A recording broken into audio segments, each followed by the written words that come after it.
नमस्कार दोस्तों, स्वागत है आपका अपने ही चैनल बारबरिक कोचिंग में। हम देख रहे थे हिमाचल प्रदेश की इंपॉर्टेंट पर्सनैलिटीज़, तो इसका हमारा लेक्चर 2 है और ट्रैफिक इंस्पेक्टर का शायद लेक्चर 16 या 17 के आसपास होगा। तो चलिए, जो आज की जो हमारे इंपॉर्टेंट पर्सनैलिटी जिनके बारे में आपको बताना चाह रहा हूँ, उनका नाम है दोस्तों श्री बाल्की राम। उनका नाम है श्री बाल्की राम जी। ये जो बाल्की राम जी हैं दोस्तों, इनका जो जन्म हुआ है वो मंडी की एक बहुत फेमस घाटी है और सबसे उपजाऊ घाटी कही जाने वाली है, वो है बल्ह घाटी। मंडी की बल्ह घाटी में श्री बाल्की राम जी का जन्म हुआ। अब देखो, इनका जन्म कब हुआ वो बताने के लिए मुझे कोई मुश्किल नहीं है। 4 अप्रैल 1912 को इनका जन्म हुआ, लेकिन वो एग्जाम में आएगा नहीं, तो आपने डेट याद नहीं करना है। 4 अप्रैल 1912 का इनका जन्म हुआ, पर आपने याद करना है कि कहां पर हुआ। बल्ह घाटी में हुआ। बल्ह घाटी में एक पंचायत है, चिलाह पंचायत। चिलाह पंचायत। तो इस चिलाह पंचायत के अंतर्गत एक और गांव है दोस्तों, जिस गांव का नाम है सफादी गांव। वहां पे इनका क्या होता है, जन्म होता है। और ये बाल्की राम जी दोस्तों बहुत ही प्रसिद्ध कलाकार थे। एक क्या थे ये थे कलाकार। कैसे कलाकार थे? हिमाचल प्रदेश का कह लीजिए या मंडी क्षेत्र का कह लीजिए, एक बहुत प्रसिद्ध लोक नाट्य नृत्य है। एक क्या है प्रसिद्ध? लोक नाट्य नृत्य है, जिसका नाम है दोस्तों बाथरा। जिसका क्या नाम है? बाथरा। मंडी का आपको डायरेक्टली सवाल पूछा जा सकता है कि बाथरा क्या है। तो बाथरा जो है एक बहुत फेमस लोक नाट्य नृत्य है। तो उसके जो थे ये बहुत प्रसिद्ध कलाकार थे। कौन? श्री बाल्की राम जी। ठीक है। अगर आपको पूछा जाए कि बाथरा लोक नाट्य नृत्य के प्रसिद्ध कलाकार कौन थे, तो उनका सही उत्तर होगा श्री बाल्की राम जी। अगले लिखिए, अगले जो व्यक्ति हैं उनका नाम है श्री भवानी दत्त शास्त्री। श्री भवानी दत्त शास्त्री। चलिए, ये भी मंडी से ही संबंधित है, लेकिन ये एक बहुत बड़े संस्कृत विद्वान थे। मंडी से ही संबंधित हैं, संस्कृत विद्वान थे ये श्री भवानी दत्त शास्त्री जी। इन्होंने बहुत से ऐसे शास्त्र, ऐसी बहुत सी चीज़ों का जो अनुवाद किया वो मंडयाली में किया, जैसे भगवत गीता का, है ना। तो लिखिए, भगवत गीता का जो अनुवाद इन्होंने किया वो मंडयाली में किया। बहुत सारे उपनिषदों का भी जो इन्होंने अनुवाद किया वो किस भाषा में किया? मंडयाली भाषा में किया। अब देखो, ज़रूरी नहीं है कि मैं आपको भगवत गीता या उपनिषद बता रहा हूँ, इसमें और भी काफ़ी ज़्यादा चीज़ें होंगी। तो अगर आपको कुछ इस तरह का सवाल पूछा जाए कि वह कौन से व्यक्ति थे जिन्होंने भगवत गीता, उपनिषद कह लीजिए या कुछ और कह लीजिए, जैसे वेदांत हो गए, दर्शन शास्त्र हो गए, काफ़ी चीज़ें हो गई, तो उनका जो ये अनुवाद किया किस भाषा में किया? मंडयाली में किया। मंडयाली में किया। आगे लिखिए, इन्हें 1988 में पहाड़ी सम्मान से नवाजा गया है। काफी मुश्किल चांस है कि ये सवाल आए, पहाड़ी सम्मान से नवाजा जाए। मेनली जो इंपॉर्टेंट पर्सनैलिटी से आपको सवाल बनता है वो उनके महान कार्य से संबंधित, उनकी जगह से सवाल बनता है। यानी आपको सवाल देखो पूछा किस तरह से जाएगा कि 1988 में मंडी के, या 1988 में वह प्रसिद्ध संस्कृत विद्वान कौन थे जिन्होंने भगवत गीता या उपनिषदों का जो ट्रांसलेशन किया वो मंडयाली भाषा में किया। तो तब आपको पता रहना चाहिए कि उनका नाम था भवानी दत्त शास्त्री। या आपको जगह पूछ ली जाएगी वो किस जगह के थे। ठीक है, आगे लिखिए, इन्हें हिमाचल शिखर सम्मान भी मिला है 1994 में। 1994 में हिमाचल शिखर सम्मान।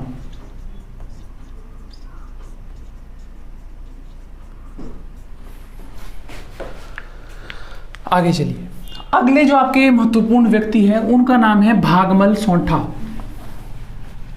मोस्ट ऑफ द स्टूडेंट्स को इनके बारे में पता होगा। भागमल सोंठा ये कौन थे? टा है ना, टा है इधर, भागमल सोंठा। इनका जन्म शिमला जगह है, डिस्ट्रिक्ट है, शिमला में एक बहुत फेमस जगह है जुब्बल, और जुब्बल में एक विलेज है, उस गांव का नाम है धार गांव। तो शिमला के जुब्बल के धार गांव से हैं संबंधित भागमल सोंठा जी। ये दोस्तों एक बहुत फेमस धामी गोलीकांड हुआ था धामी चौक के आसपास, 1939 में हुआ था वो, है ना, धामी गोलीकांड। तो वो जो धामी जगह है वहां पर जब गोली चली तो वहां पर जो सबसे पहले जिस व्यक्ति को हिरासत में लिया गया वो थे आपके भागमल सोंठा जी। ठीक है, तो लिखिए धामी गोलीकांड के पहले घनाटी जगह है, उस जगह का नाम घनाटी के पास फर्स्ट व्यक्ति जो गिरफ्तार हुए, ठीक है। क्या सवाल आएगा? सबसे पहले तो डायरेक्टली ऐसा पूछा जा सकता है कि धामी गोलीकांड कहाँ पे हुआ, तो हुआ धामी में हुआ, घनाटी के पास। वहां पर सबसे पहले कौन व्यक्ति को गिरफ्तार किया गया, तो उन व्यक्ति का नाम था भागमल सोंठा। ये नहीं आएगा तो डायरेक्टली पूछा जाएगा कि किस गांव से संबंधित है और किस विलेज से हैं। ठीक है, तो इस चीज पे आपने ध्यान रखना है।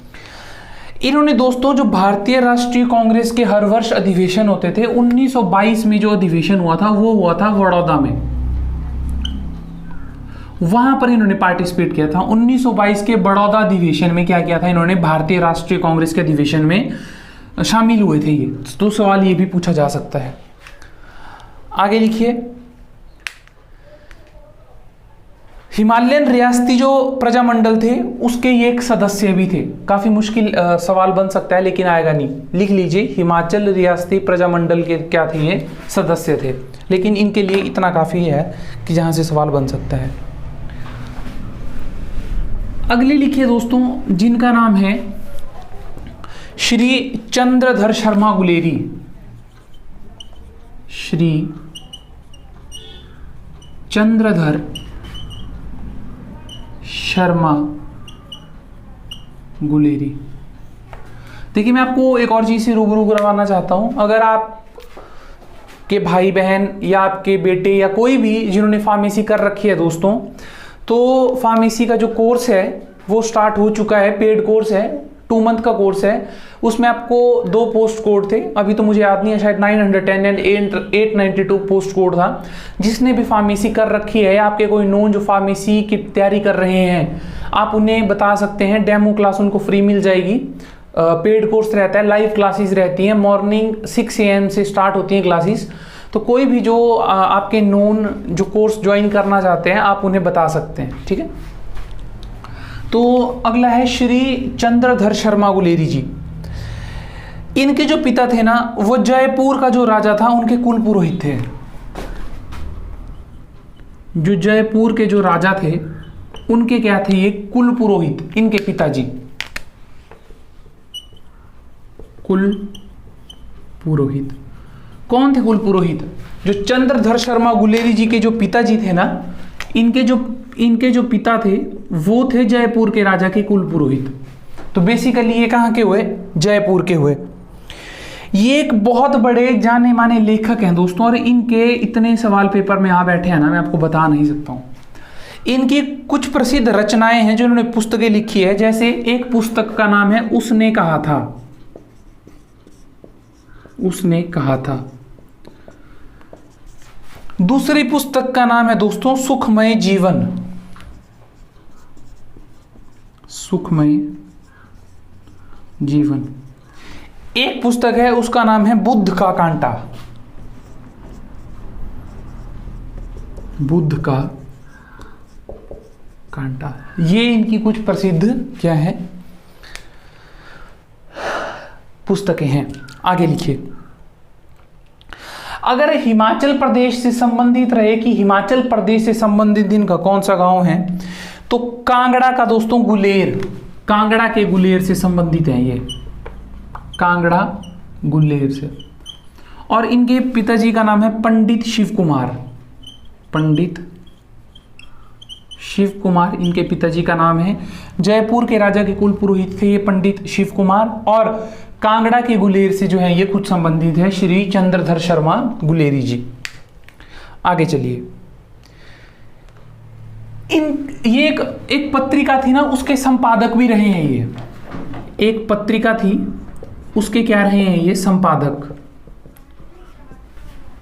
उस पत्रिका का नाम है दोस्तों, लिखिए, काशी नगरी प्रचारणी। काशी नगरी प्रचारणी, उसके क्या रहे हैं ये संपादक भी रहे हैं। अगला महत्वपूर्ण व्यक्ति लिखिए दोस्तों, गौरा देवी। अगले जो इंपॉर्टेंट पर्सनैलिटी हिमाचल प्रदेश की हमें पढ़ने के लिए मिलती है, शायद पर्सनैलिटी से 2 या 3 टॉपिक और निकल लेंगे। श्रीमती गौरा देवी। श्रीमती गौरा देवी, देखिए, ये इनका जो जन्म हुआ है दोस्तों वो पाकिस्तान में हुआ है 1894 में। बहुत जरूरी है, पाकिस्तान में इनका जन्म हुआ है। पाकिस्तान में जिस जगह में हुआ है उस जगह का नाम है दोस्तों रावलपिंडी।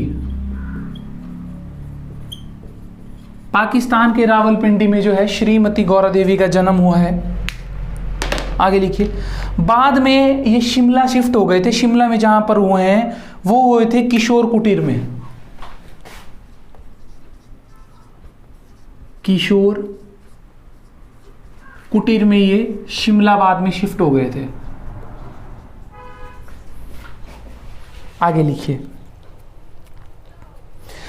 इन्होंने दोस्तों जो विदेशी कपड़े थे उनका बहिष्कार करने के लिए, मतलब देखो एक समय ऐसा आ चुका था भारत के इतिहास में कि विदेशी जितनी भी चीज़ें थी उनका विरोध किया जाना शुरू हो चुका था। वो कोई भी चीज़ें हो, विदेशी वस्त्र हो, खाने पीने की चीज़ें हो, कुछ भी हो। तो जिस समय ये विदेशी वस्त्रों का जो विरुद्ध थी तो उनके समझाने के लिए इन्होंने दोस्तों अपने वस्त्रों को जला दिया था। तो सवाल आपको देखो ऐसा घूम सकता है कि वह कौन सी महिला थी जिन्होंने विदेशी कपड़ों का बहिष्कार करने के लिए अपने वस्त्रों को जला दिया। तो उन महिला का नाम है श्रीमती गौरा देवी जी। आगे चलिए, अगले जो महत्वपूर्ण व्यक्ति है उनका नाम है श्री इमामुद्दीन।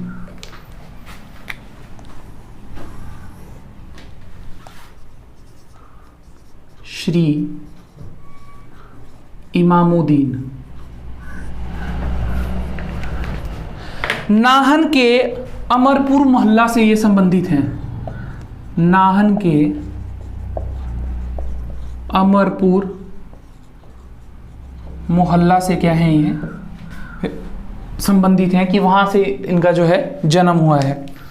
आगे चलिए, ये एक बहुत ही बड़े मूर्तिकार थे। आप ऐसा मान के चलिए कि नाहन में जितनी भी आपकी बहुत प्रसिद्ध मूर्तियां हैं वो सारी श्री इमामुद्दीन द्वारा ही बनाई गई हैं। अगर कोई नाहन से वीडियो देख रहा है तो प्लीज कमेंट सेक्शन में बताना, ठीक है। तो जो इनकी खुद कुछ प्रसिद्ध मूर्ति हैं उनके बारे में आपको बताना चाहता हूं। महात्मा गांधी जी की मूर्ति इनकी द्वारा बनाई गई है। डॉक्टर YS परमार जी की मूर्ति इनके द्वारा बनाई गई है। पंडित जवाहरलाल नेहरू जी की मूर्ति इनके द्वारा बनाई गई है। हनुमान मूर्ति इनके द्वारा बनाई गई है। बाबा बालकनाथ मूर्ति इनके द्वारा बनाई गई है। अगर किसी भी मूर्ति का अगर आपको आ गया कि किसने बनाई है तो वो आ जाएगा आपका नाहन से श्री इमामुद्दीन जी। बस इस चीज पे आपने ध्यान रखना है, ठीक है जी। आगे चलिए, आज के जो हमारे आखिरी व्यक्ति हैं और मोस्ट इंपॉर्टेंट मुझे वो लग रहे हैं, उनका नाम है जीवन शर्मा। उनका क्या नाम है? जीवन शर्मा। मंडी के करसोग में एक जगह है पांगणा या पंगाणा। मंडी के करसोग में एक जगह है, उस जगह का नाम है दोस्तों पांगणा। तो पांगणा गांव से ये संबंधित है। तो पांगणा गांव में ये पांगणा गांव से इनका जन्म हुआ और ये एक सत्याग्रह से जुड़े हैं जिस सत्याग्रह का नाम है सुकेत सत्याग्रह। जिस सत्याग्रह का क्या नाम है, सुकेत सत्याग्रह है, ठीक है, जो आपको पता है कि जिस समय लोकतांत्रिक 18 फरवरी 1948 को ये सत्याग्रह किया गया पंडित पद्मदेव जी के नेतृत्व में, तो उसका ही हिस्सा रहे जीवन शर्मा जी। मंडी के करसों के पांगड़ा गांव से ये संबंधित है। इनका एक बहुत निक नेम, बहुत फेमस नेम है, वो है जीवणु पंडित। आपको पूछा जाएगा कि जीवणु पंडित के नाम से कौन से व्यक्ति संबंधित हैं, तो उन व्यक्ति का नाम है जीवन शर्मा, ठीक है जी। और इनका जो जन्म हुआ है वो 4 जनवरी 2010 को इनका निधन हो गया था। 4 जनवरी 2010 को इनका क्या हो गया था, निधन हो गया था। तो दोस्तों ये कुछ हिमाचल प्रदेश की इंपॉर्टेंट पर्सनैलिटीज हैं जिनका मैंने आपको जिक्र किया। तो मुझे उम्मीद है कि ये वीडियो आपके लिए अच्छी रही होगी। अगर ये वीडियो आपको अच्छी लगे तो ज़्यादा से ज़्यादा आपने इस वीडियो को शेयर करना है, और इस वीडियो को देखने के लिए आपका तहे दिल से धन्यवाद। Thank you.